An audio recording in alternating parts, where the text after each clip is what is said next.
Welcome to Classic Game Room. When I first heard about XENON 2, I figured it was the sequel to XENON, the pinball machine, and jumped into it expecting moaning science fiction pinball action. Instead, I found spaceships blowing things up. So it's like a win-win situation. XENON 2 for the Game Boy. It's time to get funky with some XENON 2 MEGABLAST, a 1992 release for the Nintendo Game Boy. A vertical scrolling spaceship shooter that, as far as I know, has no relation to the memorable 1979 pinball machine from Bally, simply titled XENON. A game I reviewed and one that you should watch. Sadly, XENON 2 has no spandex-clad future babes moaning at you, but it does have solid spaceship shooter gameplay, with some interesting features that make it somewhat unique. XENON 2 MEGABLAST was originally released for the Amiga, and while I've never played that version, I've seen screenshots, and obviously the Game Boy version is really stripped down. And it's a bit slow, but so are most of these spaceship shooters on the Game Boy. This is one of the better ones, by far.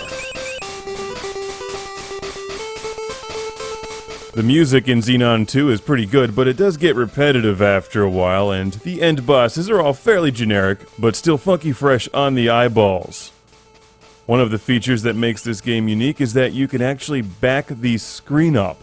When navigating mazes or fighting end bosses, and in between the levels, you can visit the store and buy new weapons for your spaceship. Don't forget to collect all of the copyright symbols floating around the screen. They're money, and you need money to buy things like missile launchers, side shots, and additional speed. After the weird dude who looks like he belongs in Star Wars greets you, you can sell stuff in the store, but where's the fun in that? It's always better to buy. And the more powerful you get, the easier your trip through XENON 2 will be. Speaking of easy, there's 3 difficulty settings in XENON 2, easy, medium, and hard. I'm playing on medium, and it doesn't really start to give you a challenge until about level 3 or 4. So the game starts off a bit slow, but once you get into it, I think if you enjoy this genre, you'll dig XENON 2, provided you give the game some slack for being on the Game Boy. Don't go into it expecting Truxton or Dodonpachi Resurrection or anything, but if you collect for the Game Boy, I would add this one to your list. If you can find it, that is. I'm not entirely sure if this game has a US release on the Game Boy. This copy was sent to the show by our good friend Alexander from Duisburg, Germany. This copy doesn't have the box or manual, but I've actually seen this game sell on eBay for $150.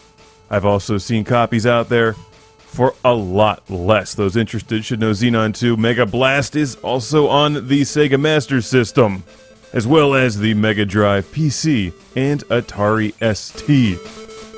I don't think it's worth $150. For that kind of money, you could buy the awesome back glass for the XENON pinball machine and hang that in your room. Your wife will love it. But for a vertical scrolling shooter on the Game Boy, XENON 2 is solid and a lot of fun. It actually reminds me of the vertical scrolling scenes in Vanguard because you're shooting in every direction. Give me the cash. The alien is so rude he doesn't even say please. That warrants all of the impolite aliens' doom. At some point the game does start to put up a good fight, and it lets you turn the music off, so you can play it while kicking your feet up on the coffee table enjoying some Van Halen, which is how I practiced the game over the weekend. Maybe it is worth $150.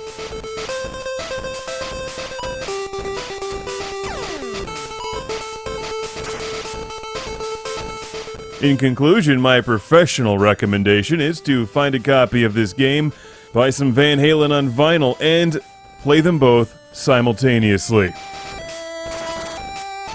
You can even pause the game when you need to flip the record. They knew what I was going to do. You can also pause the game to get another beer. Thanks again to Alexander for sending yet another rare game to Classic Game Room. It's XENON 2 MEGABLAST. Mega friggin' fantastic.